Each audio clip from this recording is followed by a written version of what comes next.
Ameerika president Donald Trump valmistub kuulutama suurt võitu sõjas Iraaniga.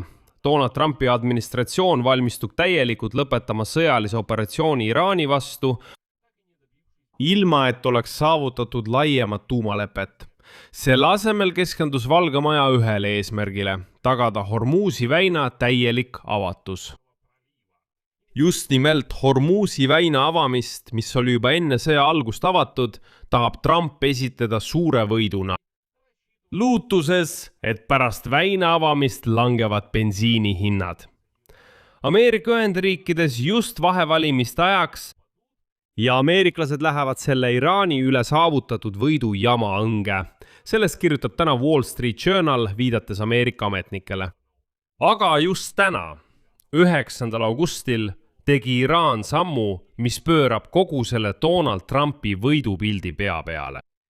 Teheran teatas, et ei alusta üldse läbirääkimisi USA-ga, süüdistades Washingtoni juunis allkirjastatud kokkuleppe rikkumises.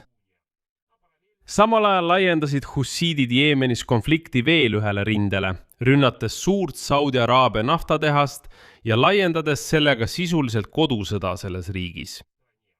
Ja on juba ilmne, et ilma Teherani juhisteta ei oleks Jeemeni hussiidid sellele eskalatsioonile läinud. Ja samal ajal esitas Iraan Donald Trumpile tõelise alandava ultimaatumi, mõistes, et viimane siiski püüab sõda lõpetada. Minu nimi on Aleksei Petši ja arutame seda teemat ja uusi arenguid koos. Aga enne kui alustame, palun tellige see YouTube'i kanal. Me liigume 300 000 tellija piiri poole, seega olen tänulik iga teie tellimuse eest. Niisiis, täna, 9. augustil, ilmselt tunnetades Valge Maja nõrkust, teatab Iraan, et ei alusta läbirääkimisi USA-ga, kuna nende versiooni kohaselt Washington rikkus juunis allkirjastatud kokkulepet. See on märgatav seisukoha karmistamine, isegi võrreldes eilse päevaga. Kui Teheran rääkis vaid sellest, et peab dialoogi ainult omaniga laevanduse tehnilistes küsimustes ja aeg-ajalt edastab sõnumeid USA-le vahendajate kaudu. Samal ajal teatas Jeemeni Huti liikumine, mis on Iraani liitlane, konflikti laienemisest korraga kahes suunas. Rünnak Saudi Araabiale lojaalsete jõudude vastu Jeemenis ja eraldi löök suurele Saudi Araabia naftatöötlemistehasele Punase mere rannikul.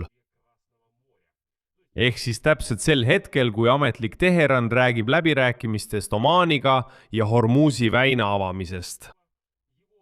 Tema piirkondlik liitlane avab uue rinde Saudi Araabia kõige olulisema energiarajatise vastu ja taaselustab kodusõja Jeemenis. Aga selleks, et mõista, kust praegune kriisipunkt pärineb, pöördugem tagasi selle juurde, mida Wall Street Journal kirjutas Valge Maja strateegia muutumisest. Ameerika ametnike sõnul korrigeeris Donald Trumpi administratsioon pärast Ameerika sõjaväelaste aruandeid selle sõja peamist eesmärki. Selle asemel, et püüelda laiemat tuumalepet Iraaniga, keskendus administratsioon kaubandusliku laevaliikluse taastamisele Hormuzi väinas. See pööre järgnes kinnistele aruteludele, mille käigus Donald Trump teatas oma nõunikele, et ametlik tuumaleping ei ole enam sõjategevuse lõpetamise eeltingimus. Põhimõtteliselt ei ole kõik need sõja eesmärgid, mis alguses välja kuulutati, enam kohustuslikud. Selle sõja uus eesmärk on lihtsalt Hormuzi väina avamine, mis tuletan meelde, oli enne sõda niikuinii avatud. Samuti tuletan meelde, et selle sõja esialgsed eesmärgid, nagu ütles Donald Trump ise, olid Iraani režiimi kapituleerumine, võib-olla isegi selle režiimi vahetus ning seejärel täielik loobumine tuumaprogrammist ja kokkuleppe selle tuumaprogrammi osas. Lisaks ütles Trump, et me võtame kogu rikastatud uraani nende iraanlaste käest ära. Seejärel raketiprogrammi ja drooniprogrammi likvideerimine, kõigi Iraani käsilasjõudude likvideerimine kogu piirkonnas. Ja siis tekkis eesmärk avada Hormuzi väin, mis oli niigi avatud. Üldiselt on nüüd kõik taandunud sellele, et andku Jumal, vähemalt palun, avase meile Hormuzi väin. ja ameeriklased arvavad, et nad on selles sõjas võitnud. Valge Maja esindajate andmetel hävitasid USA löögid 3 peamist tuumaprogrammi objekti, jättes Teherani ilma võimaluseta kohe uraani rikastamist jätkata. Ja ülejäänud sügaval maa all olevad tuumamaterjalid muutusid väidetavalt iraanlastele täielikult kättesaamatuks. Seega, milleks enam sõdida? Washington lähtub sellest, et Ameerika luure võimalused olukorra jälgimiseks ning jätkuvad sõjalise sekkumise ohud oleksid piisavad pikaajaliseks heidutusteguriks Iraani katsete vastu taastada oma tuumataristu. Ja siin on huvitav moment. Praegu viitab Trumpi administratsioon nendele andmetele, et juba 2025 aastal, tuletan meelde, et juunis, 12 päevase sõja ajal, Ameerika lennuvägi hävitas täielikult 3 peamist tuumaobjekti Iraanis. Ja pärast seda on muidugi nende objektide sissepääsud olemas ning Ameerika luure jälgib neid sissepääse väga täpselt. Niipea kui nad näevad, et iraanlased üritavad sealt rikastatud uraani kätte saada, nad saavad kohe sellele asukohale uue löögi anda. Aga oota, miks siis üldse oli vaja sel aastal sõja juurde tagasi pöörduda? Kui me jõudsime tagasi sellesse punkti, et need tuumaobjektid on justkui hävitatud, siis miks me pöördusime sõja juurde tagasi 28. veebruaril? Üldiselt Trump, kes lubas allkirjastada parema tuumalepingu kui see, mille Barack Obama sõlmis, ja mäletate, sõja alguses ta ütles, Barack Obama allkirjastas nii kohutava tuumalepingu, mina allkirjastan kordades parema. See saab olema superäge. See saab olema tähtajatu. See kestab igavesti. Ja ükski Ameerika põlvkond ei pea enam kunagi selle teema juurde tagasi pöörduma. Lõpuks loobus Donald Trump üldse selle lepingu ideedest, ütles, kuulge, las see tuumaleping olla. Teeme lihtsalt nii nagu enne sõda. Avame lihtsalt Hormuzi väina, poome tagasi normaalsed bensiini hinnad Ameerika Ühendriikides. Viime läbi valimised ja unustame selle Iraani teema üldse ära. Ei õnnestunud. Aga kuulutame ikkagi, et see on võit. Aga ikkagi, ükskõik kui palju Donald Trump ka ei kiitleks, Iraan tunneb selle nõrkus ära. Iraani kõrgeima riikliku julgeolekunõukogu sekretär Mohammad Bagher Zalgadar teatas, et USA peab lõpetama mereblokaadi ja viima kõik oma väed Iraani ümbrusest välja. Maksma sõjalisi reparatsioone ja kontributsioone, vabastama Iraani varad, samuti lõpetama rünnakud Iraani liitlaste vastu piirkonnas ja ähvardused Teherani aadressil.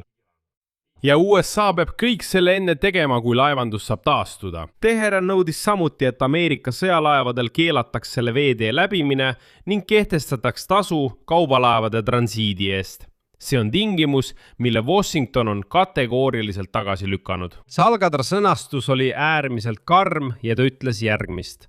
Kuni Ameerika ei paranda oma käitumist, ei avata Hormuzi väina.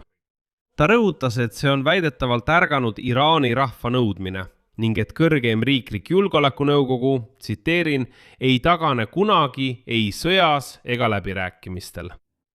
Ja just see Zalgadara nõudmiste nimekiri pööras tegelikult pea peal ootused, et tehing omaniga võimaldab peagi kaubanduse taasalustamist läbi Hormuzi väina ja vähendab maailma energiahindu. Tuletan veel kord meelde, juba veidi rohkem kui nädal tagasi Donald Trump, isegi rohkem kui nädal tagasi, Donald Trump teatas avalikult, et ta tühistas mingisuguse väga tugeva rünnaku Iraani vastu. Ja ta väitis, et homme kirjutatakse leping alla, Hormuzi väin avatakse täielikult. Veel mõned nädalad varem väitis ta tegelikult, et Hormuzi väin on niigi avatud. Ja mul tekkis küsimus, et milleks siis üldse see leping?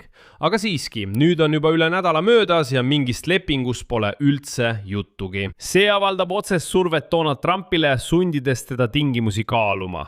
Kui Donald tahab ameeriklaste jaoks tarbijahindu alandada, mis on vabariiklaste jaoks kriitiliselt tähtis enne novembris toimuvaid vahevalimisi. Kõnekas on ka viimaste päevade kronoloogia, mis seletab, miks Iraani praegune keeldumine läbirääkimistest on osa korduvast mustrist. Juba 2. augustil teatas Trump, et tühistas selle, mida ta ise nimetas USA suurimaks planeeritud sõjaliseks operatsiooniks pärast teist maailmasõda. Pärast seda, kui Saudi Araabia, Emiraadid ja Iraan ise tema sõnul nõudsid diplomaatilist lahendust. Ja nüüd, sõna otseses mõttes eelmisel päeval, ütleb ta jälle, Kuulake, nad anusid mind. Lihtsalt roomasid põlvili ja ütlesid, palun, Donald Trump, ära löö meid. Teate, see on väga mugav öelda, et ma plaanisin kõige võimsamat rünnakut pärast teist maailmasõda, aga jätsin selle ära. Noh, sest keegi ei saa ju kontrollida, mida sa oma peas plaanisid. Kas sa tõesti plaanisid kõige võimsamat rünnakut pärast teist maailmasõda või ei plaaninud või lihtsalt ise endale ette kujutasid? Seetõttu kõik need väidetavad stsenaariumid sellest, mis oleks võinud olla, on suurepärane pinnas igasugusteks manipulatsioonideks. Ehk siis praegu võib öelda, jah, me plaanisime üldse, ma ei tea, tuumarelva kasutada, kogu Iraani maa pealt pühkida, aga nemad talusid meid, et me seda ei teeks. Ja lõpuks ma ei teinudki. No kes teab, kas ta tegelikult plaanis seda või mitte? Nii, ja lõpuks peatasid USA ja Iisrael siis uued rünnakud Iraani vastu, et sõlmida kokkuleppe Hormuzi väina avamiseks. See oli 2000 augustil. 5. augustil ütles Trump, et ta on isiklikud läbirääkimistesse kaasatud. Edasi toon tema tsitaadi. Ma arvan, et meil läheb kõik väga hästi. Ma osalen läbirääkimistel. Ma arvan, et asjad liiguvad normaalselt. Võib-olla juhtub see varsti. 7. augustil ütles Trump, tsitaat, nad tahavad sõlmida kokkuleppe. Kuulake, see on ju ilmne. Nad ei taha saada lööki. Saate aru, nad tahavad kokkuleppele jõuda. Nii et vaatame. Noh, täna on 9. august. Iraanlased ütlevad. Esiteks, me ei ole viimastel päevadel pidanud läbirääkimisi ja me ei taha neid ameeriklastega pidada. Ja samal päeval tunnistas Valge Maja riikliku majandusnõukogu direktor Kevin Hassett, et bensiini hinnad USA's on veidi ülehinnatud. Tsitaat, aga me võime öelda, et palju vähem, kui inimesed ootasid. Bensiini keskmine hind riigis on $4 ja 4 senti galloni kohta. Kuigi see langeb. Mõistate, see on õigustus. See meenutab taas Vene propagandat, kus neil oli, mäletate, negatiivne kasv. Nii et Ameerika ametnikud ütlevad, kuulake, jah, bensiini hind tõesti tõusis, aga see tõusis mitte nii palju, kui keegi oleks oodanud. Mõni võib-olla ootas isegi $5 galloni eest. Aga see pole ju 5, ainult $4 ja 4 senti, mitte 5. Nagu keegi ootas. Aga samal päeval andis USA asepresident J.D. Vance nendele samadele läbirääkimistele palju vähem optimistliku hinnangu. Ta ütles, et läbirääkimiste protsess Iraaniga saab olema räpane ja võtab aega, nimetades iraanlasi äärmiselt keerulisteks inimesteks killustatud süsteemiga. See tähendab, et vaid nädalaga on Washingtoni retoorika nihkunud väitest, et leping sõlmitakse juba homme, kõik läheb suurepäraselt. Tänaseks on Iraan üldse keeldunud läbirääkimiste laua taha istumast ja USA'l on plaanid lihtsalt sõjast lahkuda ilma igasuguse võiduta. Ja iraanlased on täielikult veendunud, et Trump tahab konfliktist räljuda ja keskendub väina avamisele. Seetõttu mängivad nad äärmiselt karmilt. Ehk siis Trump ise ütles kunagi väga laheda lause, kunagi ütles Trump üliägeda lause, see meeldib mulle väga. Ta ütles, et niipea kui sa näitad vastasele või oponendile, et oled huvitatud kokkuleppe või lepingu sõlmimisest ja nii edasi, oled sa juba kaotanud. Kõik. Niipea kui teine pool saab aru, et sa oled selles eluliselt huvitatud, hakkab ta manipuleerima, ajama kõva joont, esitama rangeid nõudmisi ja nii edasi. Praegu ongi Trump ise selles olukorras Iraaniga. Aga Donald Trumpil tekkisid probleemid ka Washingtonis endas. Päev varem kiitis USA senat heaks ajutise rahastamise, kuid valitsus ei toetanud Trumpi nõuet eraldada umbes $70 miljardit sõjalisteks kulutusteks, sõjategevuseks Iraaniga. Samal ajal tekkis Trumpil konflikt Pentagoni juhi Pete Hexetiga, kuna USA'l tekkis sõja taustal Iraaniga rakettide puudus. President nõudis selgitusi, miks teda sellest ette ei teavitatud, kuigi, kui uskuda Ameerika meediat, siis kindralid ütlesid juba enne sõda, et sõjaga tuleb olla väga ettevaatlik, sest kui me läheme liiga kaugele, siis rakettidest tõesti ei piisa. Kuid avalikult väitis Trump, et tal ei olnud Hexetiga mingit konflikti ja Ameerikal on laskemoona üldse küllaga.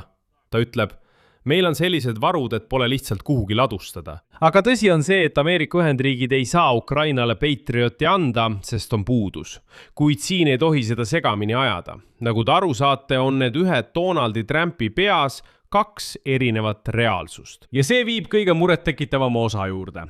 Ameerika Ühendriigid on siiski silmitsi paljude oluliste relvaliikide varude vähenemisega, mis võib mõjutada nende valmisolekut potentsiaalseks konfliktiks Venemaa või Hiinaga. sellest kirjutab juba New York Times. Ja ajalehe andmetel Vene ja Hiina sõjaväelased jälgivad tähelepanelikult, millise tempoga USA selles sõjas laskemoona kulutab. Ja Washingtonis kardetakse, et Moskva ja Peking võivad seda teavet arvestada omaenda sõjaliste tegevuste planeerimisel. Pentagon on kulutanud märkimisväärses koguses rakette ja õhutõrjevahendeid, mille varusid on raske kiiresti täiendada. Ja arsenali taastamine võib võtta märkimisväärselt aega isegi rahastamise suurendamise korral. Samal ajal rõhutavad Ameerika ametnikud ametlikult, et Ameerika Ühendriikidel on vajalikud sõjalised võimed alles, kuid olukord varudega sunnib Pentagonit tootmist kiiresti kiirendama. Ja täna sai teatavaks, et Valge Maja andis kaitsetööstusettevõtetele 21 päeva, et järsult suurendada laskemoona tootmist. Ja siin need kaks fakti natuke ei klapi, kui me siiski usume Donald Trumpi, sest Donald Trump kinnitab, et mingit laskemoona puudust pole, laod on ületäitunud. Ja üldse on see relvastus üle kogu maailma olemas. Nii lihtsalt ongi see sul käes. Kui see nii on, siis miks nõuda relvatootjatelt laskemoona tootmise järsku suurendamist? Midagi siin ei klapi. Kokkuvõte. Kui uskuda Wall Street Journali, siis Donald Trumpi administratsioon on sisuliselt loogunud selle sõja esialgsest eesmärgist, Iraani täielikust tuumadesarmeerimisest.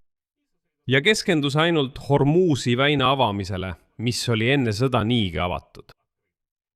Aga isegi see kärbitud eesmärk libiseb käest, sest nädala jooksul on Washingtoni toon kõikunud alates leping on kohe valmis kuni tänase otsese.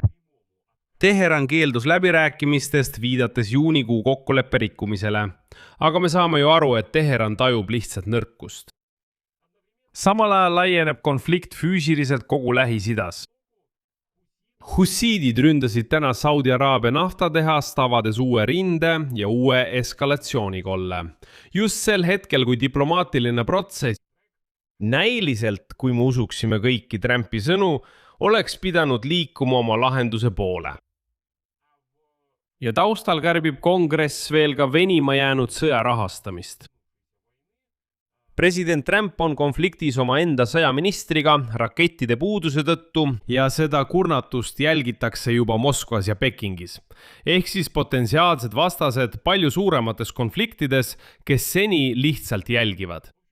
Üldiselt vaatame, kuidas selle sõja lahendus areneb, kuid juba on ilmne, et Trump püüab igati. Ootusi vähendada ja igati oma enda selle sõja esialgseid eesmärke pisendada. Üldiselt jätan siia 3 punkti, kirjutage oma arvamus ja järeldused selle video alla kommentaaridesse. Tellige kanal, vajutage kellukesele ja ärge unustage panna laiki. Kui soovite toetada selle YouTube'i kanali tööd, saate seda teha rahaliselt, tehes annetuse selle video all olevate linkide ja rekvisiitide kaudu. Sellega on kõik, hoolitsege enda eest, kõike head!